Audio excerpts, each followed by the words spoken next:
Labda nikwambie hivi, taarifa tunazo.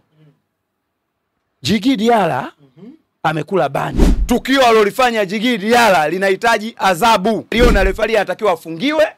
Sawa, lakini pia Djigui Diarra hii hukumu hii. Maana tunajua kabisa tumeshapata taarifa. Yanga ameenda mjengoni na ameenda kupiga mikwala pale. Yes bana, mambo ni mengi, muda ni mchache, lakini hilo halituzui sisi kuyazungumza yale ya kimichezo. Niko na ndugu yangu shabiki na mwanachama wa Simba Sports Club, wakili msomi, na hapa tunakwenda kuwajadili wale ambao tunasikia wanadaiwa lakini maneno yameshalipa. Umesikia huko kaka? Wamelipa uongo tu. Si wamethibitisha wenyewe. Sasa ulitegemea wataongeaje? Wewe ulitegemea wataongeaje? Ni dhuluma tukutishana tishana. Alafu wanaendelea na ile wanasema kwamba hakikisheni waandishi wa habari mnapofanya mahojiano na watu hakikisha huyo ni wakala ambaye amethibitishwa na FIFA. Kama walivyomkataga mwanadada Jasmine Razak, wamemkatana. Sio mwanadada tu. Sio Jasmine tu. Washamkataa Jemedali. Sio kwa mchezaji mmoja. Jemedali washamkataa kwa Metacha. Metacha pamoja na nani? Falidi Musa. Umeelewa? Hizo ndo tabia zao, na huyu anaenda kumkataa. Wameshamkataa. Na Kideni mwanangu tayari. Andabwile ndio maana kumbe yule dogo achezi. Wewe unaona alikuja moto akawasha. Baada ya madeni yake kasema mimi mpaka mnilipe. Kwa hiyo nataka kudhibitisha kwamba kijana kama aliweka mgomo. Anadai na aliweka mgomo. Na wanachokifanya sio kizuri.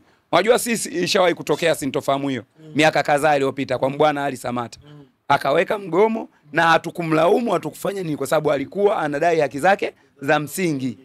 Umeelewa? Uongozi wa kipindi kile ulidelay, lakini baadaye tukamlipa na dogo akafanya kazi. Huyu mtoto anatakiwa amlipe. Hao watoto watoka mashambani huko kwa wazazi wao.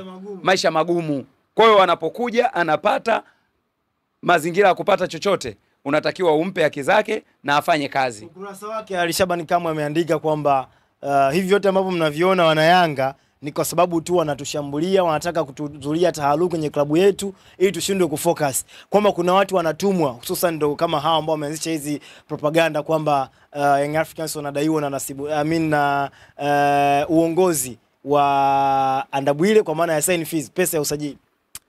Huu ni muendelezo. Alichokisema ndugu yao Haji Sande, nafikiri huu ni muendelezo. Kama kidogo ukishaenda Yanga unakuaga kama hamnazo hivi, ndio muendelezo huu mimi nauona. Kama huu muendelezo anautoa Alikamwe. Sasa hivi ukimfuatilia kwenye mazungumzo yake kabla hajaenda Yanga na alipoenda Yanga baada ya kutumikia Yanga kama mwaka na kuendelea, sasa hizi kidogo kama dishi limeyumba. Alikamwe huyu alishawahi kusimamia haki za mchezaji George Mpole. Kwamba amempigania achangisha hela kumsupport huyu bwana mdogo. Sijui umeelewa, kwa kazi aliyoifanya. Leo wapo wanaosupport kazi za wazawa, wanaopigania maslahi, yeye sasa anageuka. Kidogo kama dishi limeyumba. Sio kosa lake. Ukienda Yanga kuitumikia Yanga, hata wewe leo hii, unaona hapa, upo kwenye usahihi wako. Lakini siku unaweza ukisema tu upewe kibarua Yanga, utaharibikiwa ndugu yangu. Kwa hiyo anachokifanya Alikamwe ni upotoshaji. Azizi Andabwile anadai na dogo ametishwa yule. Ameambiwa wewe tutakupa hela yako na utakaa benchi na huchezi na kipaji chako kitakufa. Na ndio maana dogo ametoa maelezo kwamba amejielezea, Yanga mnisamee mimi mchezaji wa Yanga wale ukazika. Vile vitu ndio havitakiwi, uoga utakiwi. Sijui unanielewa? Kama angekuwa na msimamo kama uongozi wake ulivyofanya. Sio sawa kabisa. Hawezi kuwa na huo msimamo, tayari ameshatishwa. Kwa hiyo huku ni kuendelea kuua vipaji vya Watanzania. Kwa sababu sitarajii kama yule dogo atarudi kwenye usahihi kama msimu ulivyoanza. Kwamba kwenye fomu yake hawezi kurudi. Hawezi kurudi kwa sababu saa hizi anafikiria kile kilichofanyika nyuma ya pazia. Pesa yake ameshazulumiwa na amepigwa biti na ametangaza mwenyewe, mimi Yanga ni klabu yangu na sidai.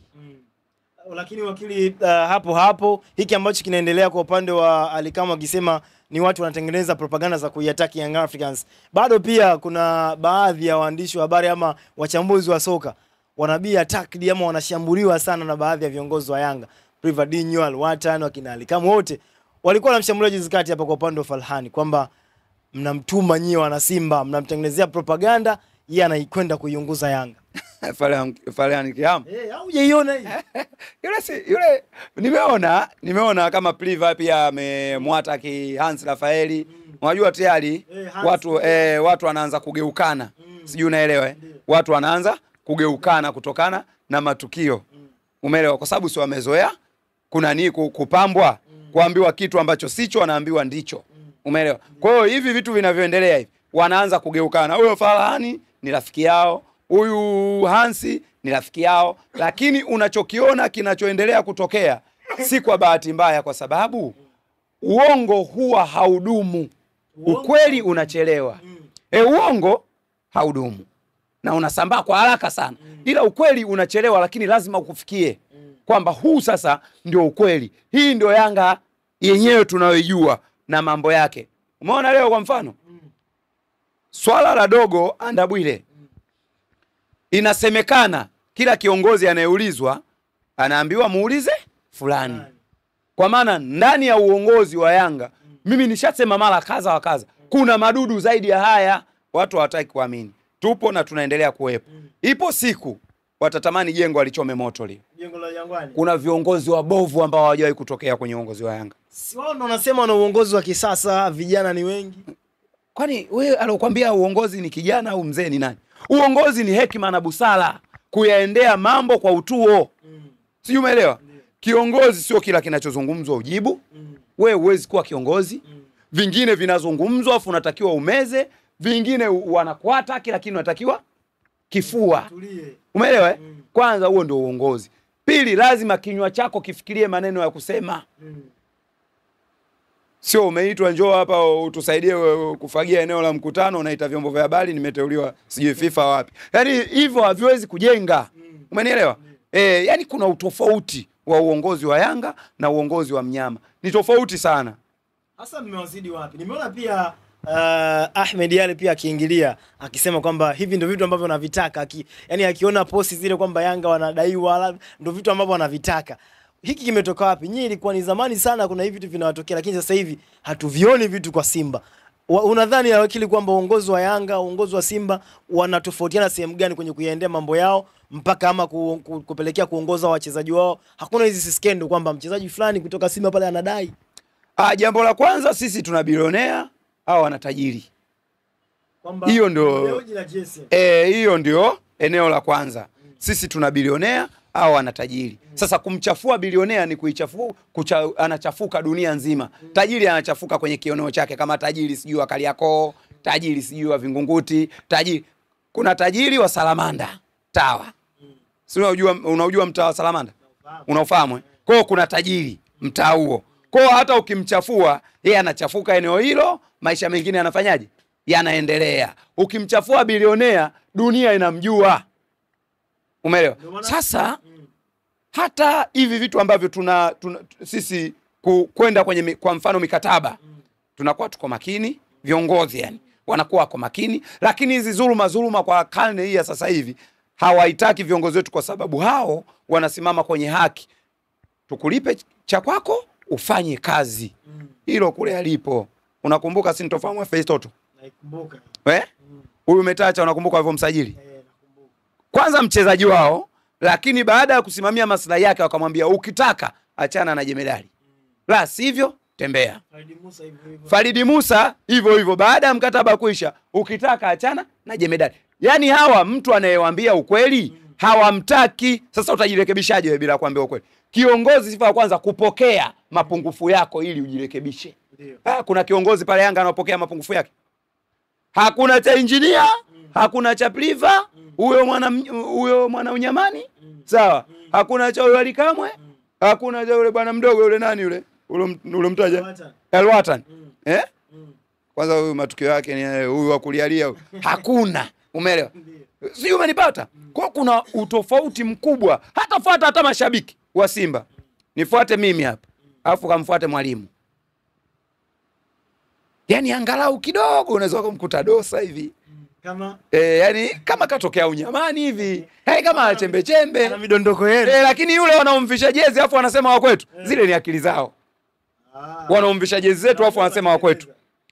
Si unamjua? Wanamvisha jezi zetu, wanamgaramia, wanampa kula, wanamlipia kodi, wanamlipia watoto wake shule. Sija anawapa nini yule? Umeelewa? Yaani kuna kitu tu itakuwa anawapa. Huyu Mchome. Yule kuna kitu tu itakuwa kuna mtu anamsaidia. Umeelewa? Wanamlipia kodi, wanamsomeshea mtoto, sijui kila kitu, mavazi nini, mpaka jezi za Simba wanamlipia iseme Simba. Yaani kwa kuisema Simba tu ndio ulipiwe vitu vyote hivyo. Yaani kuna kitu tu ule Mchome kuna mahala anawafikisha baadhi ya watu. Kwa hiyo wana Simba lazima tujue kutofautisha. Hata sisi mashabiki wa Simba na mashabiki wa Yanga ni tofauti kidogo. Wapo kidogo ambao wanaweza wakajielewa katika kuyaendea matukio, mazungumzo. Ndio mfano nimekutajia kama kidogo Dosa, ukimwangalia kama vile ana unyama hivi, akili za unyama, umeelewa? Lakini hawa wengine yani kama vile amnazo, madishi yameyumba, umeelewa? Mimi nimekwambia mara kadhaa. Kwanza kwa mfano, wewe mtu anakwambia kule wenye akili ni wawili tu, sawa? Ili nimerudia mara kadhaa, hata wenyewe wanatakiwa wajitafakari. Wenye akili ni wangapi?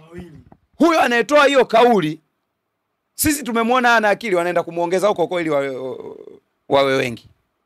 Si umeelewa? Aliyewaambia wenye akili wawili afu amemchukua wewe anaenda kumpa uongozi. Wakili, katika hili ambalo labda inaendelea la hizi tetesi hizi, maana wachezaji wanadai, tumeona pia sio kwa Ndambwile peke yake, wakina Okra, wakina, lakini mbona bado haya matukio yanazidi kuwa ni endelevu, kwamba watu hawakomi? Kitu kinatokea mwaka huu, msimu ujao tena, kila msimu lazima tuisikie Yanga inaingia katika matatizo kama haya. Umeona kilichowakuta Fountain Gate? Nakumbuka. Msimu wa jana unaanza na msimu huu pia. Unakikumbuka? Wanacheza na wachezaji ambao ile discipline bado pale mjengoni wanailealea. Kwamba inabidi Young Africans ikiwakute kile. Yes. Discipline hili ipatikane, usawa hili upatikane. Inatakiwa msimu mmoja hawa watu wanatakiwa waende kuanza mashindano na wachezaji wa 8, 10. Ni kwamba kama sheria ilifanya kazi kubwa sana kwa Fountain. Yes. Umeelewa? Hata kwa mfano msimu jana ulioisha ule. Yanga hawakusajili timu ya watoto. Nakumbuka ile Karia. Sheria zinakataa. Umeelewa? Ulifanywa fair. Ndio maana nimekwambia wapi? Mjengoni pale. Kumbe mjengoni kule. Pana shida ndani ya utawala. Labda nikwambie hivi, taarifa tunazo. Djigui Diarra amekula bani. Bana wakili, kwenye baadhi ya matukio ambayo yametokea kwenye mfululizo wa ligi, tukaona baadhi ya timu zimepewa adhabu, lakini Young Africans wakiwa wamepigwa onyo kwa kuchelewesha baadhi ya vibali katika mchezo dhidi ya KMC Complex. Wengi wakisema kuna tukio lingine kama halijafanyiwa hivi la Djigui Diarra. Kwanza onyo tupo halitoshi. Huu taratibu Yanga ameuzoea wa kuchelewesha. Lakini hii ni makusudi. Haya matukio yanatokea wapi? Mjengoni. Na hilo unalosema hilo la Djigui Diarra, sisi uhakika tunao. Djigui Diarra ishakula bani wa mechi 5. Kwa hiyo tunaomba hii hukumu itoke, isomwe hadharani. Djigui Diarra ishakula bani ya mechi 5. Kwa nini TFF hawaisomi hii hukumu? Au wanaona kama katukio kama ilikuwa ni tukio tu la kawaida, halihitaji ili kuzungumza? Refali alitosha kutoa alichokifanya. Kaka, hakuna dhambi ndogo wala dhambi kubwa. Sawa? Mtoto mleavyo ndio akwavyo. Tukio alilofanya Djigui Diarra linahitaji adhabu. Sawa? Kama refali hajaliona, refali anatakiwa afungiwe. Sawa? Lakini pia Djigui Diarra hii hukumu hii, maana tunajua kabisa tumeshapata taarifa. Yanga ameenda mjengoni na ameenda kupiga mikwala pale. Sawa? Wakiogopa kumkosa Djigui. Hii timu kubwa, kuna vitimu vidogo mbona vinapigwa adhabu kaka? Timu kama Stand kimepigwa adhabu. Yanga we nani? Unampiga adhabu ya pesa, unampiga adhabu ya kumpokonya pointi. Sijui unanielewa? Anatokea Yanga anafanya matukio ya ajabu, unaacha kumpiga adhabu. Msimu uliopita wamewalea Yanga kwa kuacha kunini pale? Hawajasajili timu ya watoto. Nakumbuka hiyo. Sawa? Na wamecheza. Hao Stand nani? Msimu huu matukio yameanza mapema. Hakuna kuona huruma. Simesema mnatenda haki. Simesema mnataka bodi ya ligi huru. Hii bodi ya ligi huru iko wapi? Mbona inapigwa mikwala? Lakini mlitaka Djigui Diarra pia mwenyewe achukue waraka wa mechi 5. Sio tulitaka, sheria inataka. Sheria inataka. Kanuni na sheria ndio inasema hivyo. Kama Baka amefungiwa mechi ngapi? Mechi 5 wewe. Djigui Diarra anatakiwa ale hii adhabu. Au Baka kwa sababu Mzanzibari. Au Djigui Diarra kwa sababu mchezaji wa kigeni. Hakuna kuoneana aibu msimu. Wampe adhabu yake Djigui Diarra, wamsomee. Maana adhabu ishatoka. Taarifa tunazo. Mechi 5. Tunahitaji hiyo adhabu itoke hadharani. Tumeona tu. Kama ikitoka hiyo kumuona Diarra ni mwakani. Ya ndio ilivyo. Si ndio sheria, kanuni na taratibu. Tuende nazo. Sheria tumezitunga ili zituhukumu. Sawa? Kama ili zituhukumu, tunatakiwa kuona Djigui Diarra akichukuliwa nini? Hatua. Sawa? TFF na bodi ya ligi watoke hadharani wasome hukumu ya Djigui Diarra mechi 5. Kutokana na tukio wakumbushe. Tukio nani lile sijui Mtibwa wale. Mtibwa Sugar. Sawa? Yes. Djigui Diarra amehatarisha maisha ya mchezaji. Pale maisha ya mchezaji unamkosa. Kama unatengeneza ukubwa sasa wa hapana, ukubwa umetengenezwa na tukio. Hawa marefari ndio maana mimi nawauliza. Hawa marefari wenu wa kibongo kwenye AFCON wako wapi? Si mna mwamuzi bora Nyalajiga? Yuko wapi kwenye list ile ya marefari wa AFCON? Huu utumbo ambao unalelewa huu ndio huu unatukosesha mambo ya maana. Halajiga bora. Hayuko wapi? Kwenye Halajiga bora kwenye madabi unaharibu. Halajiga bora kwenye madabi unambwela. Kila dabi anaocheza Halajiga atoki kosi kutoka na kidonda. Wakili, nikushukuru kwa wakati huu. Sio sawa kabisa. Yaani hatuwezi kwenda kwa mwenendo huu. Na nakuhakikishia mwaka huu tumekosa waamuzi. Ndio. Tutakosa hata uwakilishi wa kuleana kwenye mambo mengine ya maana. Tutabaki tu kwenye riadha watu wafanya amana. Huku kwenye mpira utumbo. Na mimi nakwambia katika sehemu ambazo zinawekwa uwekezaji. Sawa? Kwenye michezo hapa Tanzania ni eneo la mpira. Lakini wanaongoza wanatukosea. TFF pigeni pini. Shukrani sana. Asante.